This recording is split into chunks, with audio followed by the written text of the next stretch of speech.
जौनपुर जिले के सुजानगंज विकासखंड क्षेत्र के अंतर्गत वार्ड क्रमांक 32 में मेरे बैकग्राउंड में आप जिनको देख रहे हैं भैया हैं अशोक तिवारी नाम है, सर्वे मऊ ग्राम सभा के निवासी हैं और वार्ड क्रमांक 32 से जिला पंचायत चुनाव के प्रत्याशी हैं। तो आज ये आए हुए हैं बाल्हा मऊ ग्राम सभा में अपना प्रचार करने। तो आइए इन्हीं से बात करते हैं। सबसे पहले भैया जी, आप मेरे चैनल पे पहली बार आ रहे हैं, आपका बहुत बहुत स्वागत है। धन्यवाद।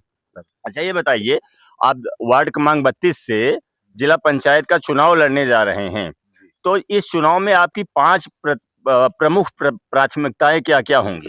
देखिए, सबसे पहले सभी आपके चैनल के दर्शकों को मेरा प्रणाम। मेरा नाम अशोक तिवारी है, मैं पत्रकार भी हूं और हाई कोर्ट में अधिवक्ता भी। मैंने मेरे क्षेत्र में देखा है कि यहाँ पर जो जन समस्याएं हैं, जन प्रतिनिधि यहाँ से चुन के जाते हैं और वो क्षेत्र पर ध्यान नहीं देते। यहाँ पर सड़क और नाली और स्वास्थ्य, इसकी बहुत ज्यादा समस्या है और सबसे ज्यादा समस्या है आवारा पशुओं की। किसान भाइयों के लिए आवारा पशु जो घूमते हैं, किसान भाइयों का पूरे खेत चर जाते हैं। प्रशासन की तरफ से इनके लिए बहुत सारी योजनाएं हैं, लेकिन क्षेत्र का दुर्भाग्य है कि जिन आप जनप्रतिनिधियों को चुनते हैं, या तो वो इतने एजुकेटेड नहीं है कि उन्हें पता नहीं है कि कहाँ से कौन सी योजनाएं आएंगी जिनका लाभ हम अपने क्षेत्र के लोगों को दे सकें, और अगर किन्हीं को पता भी है तो उनको इच्छा शक्ति नहीं है। वे कुर्सी पाने के बाद कुछ अलग ही उनका मूड हो जाता है। चुनाव से पहले जो प्रत्याशी साइकिल से चलता है, चुनाव के 6 महीने बाद वो स्कॉर्पियो और फॉर्च्यूनर से चलने लगता है। ये बहुत दुर्भाग्य है। मेरी सबसे पहले प्राथमिकता होगी किसान भाइयों के लिए, आवारा पशुओं के लिए प्रत्येक गांव में शेड का निर्माण किया जाएगा, ताकि जो भी आवारा पशु हैं वो शेड में रहें। दूसरा, सबसे बड़ी जरूरत है एजुकेशन की। जो हमारे छोटे छोटे छात्र हैं या युवा वर्ग के जो साथी हैं, आज सारी पढ़ाई इंटरनेट के माध्यम से है। आपने देखा है कि कोरोना काल में जब स्कूल या कॉलेज बंद हो गए थे, तब एक ऑनलाइन पढ़ाई ही थी। अगर मुझे मौका मिलता है तो मैं प्रत्येक गांव के पंचायत भवन के आसपास या प्रत्येक गांव में एक एरिया बनवाऊंगा जहाँ शेड होगा, जहां पर मुफ्त वाईफाई की व्यवस्था होगी, ताकि ये छात्रों के लिए उनको इंटरनेट की सुविधा मिले और वाईफाई से करें।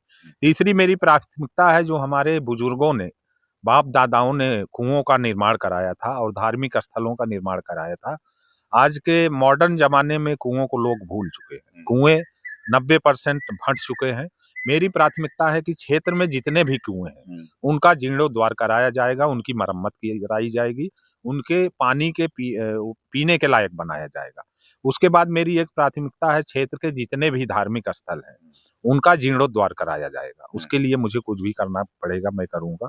बाकी स्वास्थ्य की जो समस्या है ये सब जनरल है, बाकी हमारे और सारे जनप्रतिनिधि हैं वो काम कर ही रहे हैं। नहीं, स्वास्थ्य की जो समस्याएं हैं, जैसा कि आए दिन आप देखते होंगे, चाहे सुजानगंज का सरकारी हॉस्पिटल हो, पड़ुआ का सरकारी हॉस्पिटल हो, प्रेमपुरा का सरकारी हॉस्पिटल हो, यहाँ पे डॉक्टर तो लेट आते हैं, प्लस जो दवाएं अंदर से मिलनी है वो बाहर से मिलती हैं। तो इस पे आपका क्या ठोस कदम रहेगा?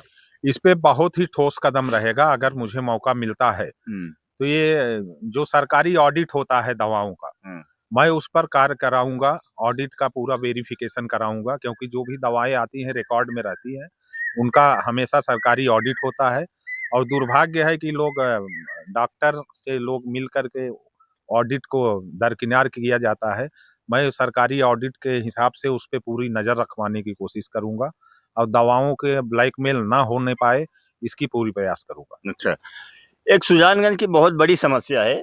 मेरा वीडियो अगर आप रेगुलर देखते होंगे तो आपको मालूम होगा, मैं हर जगह उस मुद्दे को फैन हूं पांडे जी। हाँ, मैं हर जगह उस मुद्दे को उठाता हूँ और आगे भी उठाता रहूंगा जब तक कि मैं उसमें सक्सेस नहीं मिलती, वो चीजें बंद नहीं हो जाएंगी। जैसा आप जानते हैं, सुजानगंज में गौरी शंकर धाम प्राचीन मंदिर है, आज से नहीं कई 100 वर्षों से है। और उस प्राचीन मंदिर से जब आप बिलवार रोड की तरफ आते हैं तो वहां देखिए आप चिकन और मटन कटने की दुकानें हैं, जो एकदम रोड तक घेर के चले आए हैं, रोड तक कट रही हैं। अभी नवरात्रि चल रही है तो भी मैंने कल शांति नगर बाजार में देखा कि जो मुर्गे हैं वो धड़ल्ले से बिक रहे हैं। इस पर आप लोग क्या ठोस कदम उठाएंगे? क्योंकि अभी तक तो जो यहाँ के जनप्रतिनिधि हुए वो कुछ बोलने ही वाले नहीं है, मतलब बोलते ही नहीं, उनसे सवाल भी पूछो तो टाल मटोल करते रहते हैं। ये दुर्भाग्य है हमारे समाज का। ये ब्राह्मण बहुल क्षेत्र है और मांस कटने का सरकारी नियम है कि स्लॉटर हाउस में ही आप उन्हें काट सकते हैं, आप बाजार में या ओपन में काट नहीं सकते, यह सरकारी नियम। अगर स्लॉटर हाउस में मांस नहीं कट रहा है और बाजार में कट रहा है तो ये बहुत बड़ा दुर्भाग्य है। पुलिस प्रशासन को इस पर तत्काल एक्शन लेना चाहिए और इस पे अगर मुझे कामयाबी मिलती है तो मैं वादा करता हूं कि ऐसे सारी अवैध दुकान तुरंत बंद करा दिए जाएंगे। अच्छा, आप एक अधिवक्ता भी हो, जी। कानून के बारे में बहुत सारी आपको जानकारी भी है। क्या ये जो लोग बोलते हैं कि ये पीडब्ल्यूडी की जमीन है, मैं उस जमीन पे काट रहा हूँ, क्या इनके लिए कोई लाइसेंस वगैरह भी सरकार प्रोवाइड करवाती है? जी, पीडब्ल्यूडी की जमीन हो या किसी की भी जमीन हो, मांस सिर्फ स्लॉटर हाउस में ही काटे जा सकते हैं। सरकारी नियम ये पूरे देश में है कि आप स्लॉटर हाउस में वो काटे जाएंगे और वो कटा हुआ मांस आप मार्केट में लाके बेच सकते हो, वो भी पर्दे से ढककर। काटने का ओपन में परमिशन है ही नहीं। अगर वो ऐसा बोलते हैं तो एकदम गलत बोलते हैं, सरासर गलत बोलते हैं। इस पर पुलिस प्रशासन को तुरंत एक्शन लेना चाहिए। स्लॉटर हाउस के अलावा जानवर को काटने का और कहीं परमिशन है ही नहीं, पूरे देश में नहीं है। अच्छा, एक बात बताइए तिवारी जी, हमने भी बहुत सारे नेताओं को देखा है, लोग आते हैं, चुनाव प्रचार करते हैं, चुनाव जीत जाते हैं और जीतने के बाद फिर वो जनता को भूल जाते हैं, अपने वादे भूल जाते हैं। कहीं अशोक तिवारी जी के साथ भी तो यही नहीं होगा? सबसे पहले मैं ये बताऊं, ना मैं नेता हूं, ना मुझे पॉलिटिक्स आती है। मैं एक अधिवक्ता हूं और आपके जैसा मैं पत्रकार रहा हूं 18 वर्षों तक, आज भी पत्रकारिता करता हूं। मैं नेता नहीं हूं, मुझे राजनीति नहीं आती है। मेरा चुनाव में आने का एक कारण है कि यहाँ के जो जनप्रतिनिधि है उन्होंने कभी ध्यान नहीं दिया इस क्षेत्र पे। इस क्षेत्र की आप आए हैं, आपने देखा है सड़कों की क्या हालत है। इस पूरे क्षेत्र में आप कहीं भी चले जाइए, मूलभूत सुविधाएं नहीं। ऐसा लगता है कि हम गुलामी के दौर में, जो अंग्रेजों के जमाने में जैसी सड़कें थी, कुछ सारी चीजों का अभाव था, आज भी हम उसी अभाव में जी रहे हैं। जबकि हमारे देश में इस समय प्रधानमंत्री जी इतना ज्यादा फंड दे रहे हैं, लोग काम नहीं करते हैं। इसलिए मेरी एक इच्छा है, एक जुनून है, मैं अपने क्षेत्र के लिए काम करना चाहता हूं। मैं कोई नेता नहीं हूं, राजनीति मेरा पेशा नहीं है, न मेरी रोजी रोटी है। मैं अधिवक्ता हूं। मैं अपने कार्य में रोजी रोटी के लिए मेरे पास बहुत कुछ है। मैं अपने दिल से अपने क्षेत्र की सेवा करना चाहता हूं, अपनी जन्मभूमि और मातृभूमि का ऋण उतारना चाहता हूं, अपने क्षेत्र के लोगों को, भाइयों की सेवा करना चाहता हूं। और मैं वादा करता हूं कि अगर मुझे मौका मिला तो मैं 5 वर्षों में बता दूंगा, दिखा दूंगा कि एक जनप्रतिनिधि अगर आप पढ़ा लिखा चुनते हैं तो वो क्षेत्र का कितना विकास कर सकता है। सरकार फंड दे रही है, हर जगह आपको सारी व्यवस्थाएं हैं, आपको सही जगह अप्रोच करना है और अगर आपकी इच्छा शक्ति हो तो आप कार्य कर सकते हैं, सारी सुविधाएं दे सकते हैं।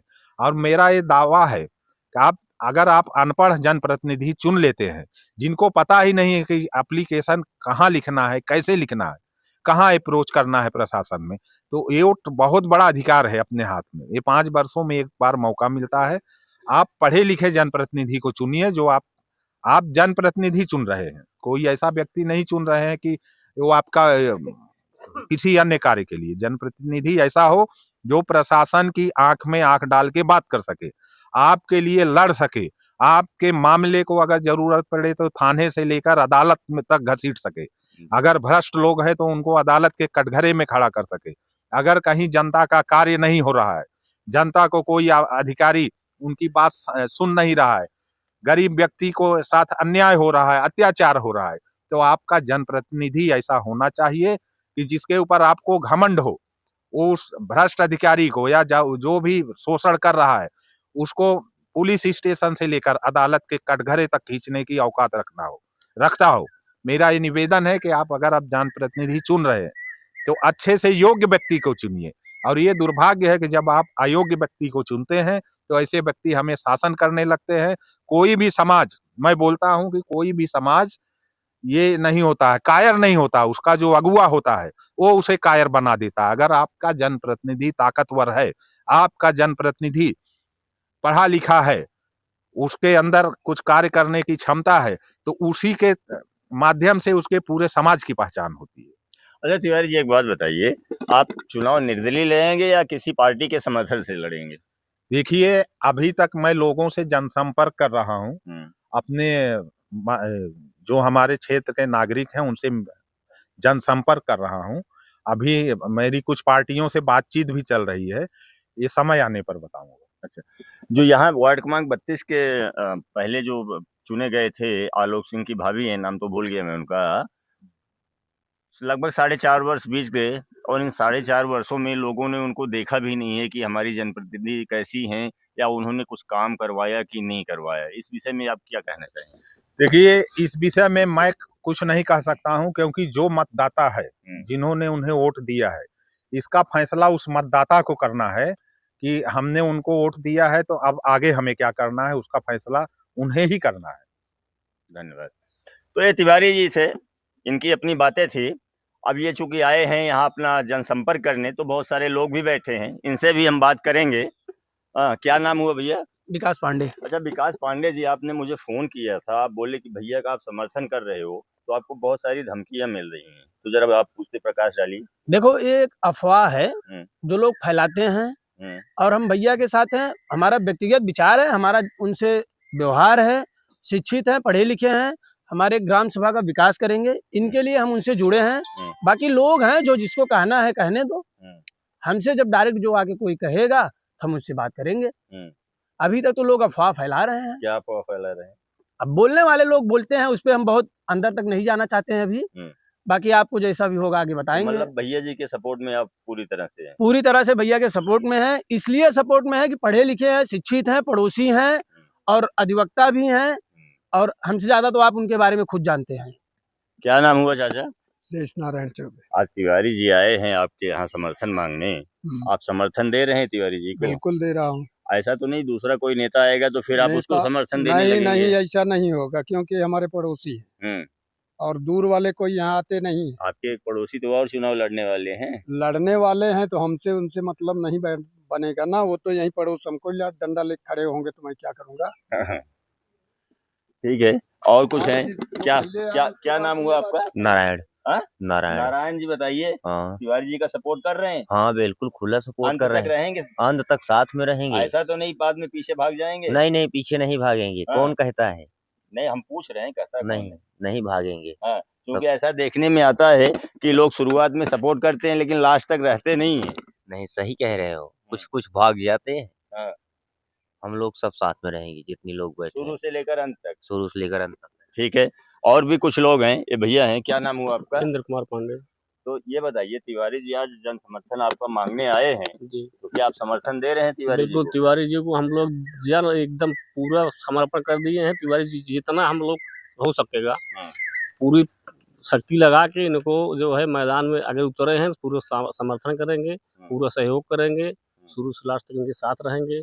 जितना हमारा क्षेत्र है सब तिवारी जी के साथ में है, इसमें कोई संशय नहीं है। मैं इसलिए पूछ रहा हूँ क्योंकि देखो अभी चुनाव की तारीखें तो आई नहीं है, लेकिन हर प्रत्याशी अपने तरीके से लगा हुआ है चुनाव में। तो भैया का कुछ माहौल दिख रहा है? भैया का माहौल हम बहुत नहीं कह सकते हैं भाई अभी, लेकिन ये समझ लीजिए कि सबसे 25 रहेंगे, 20 नहीं 25 रहेंगे। अच्छा जी। क्या नाम हो भाई साहब? अशोक कुमार मिश्रा।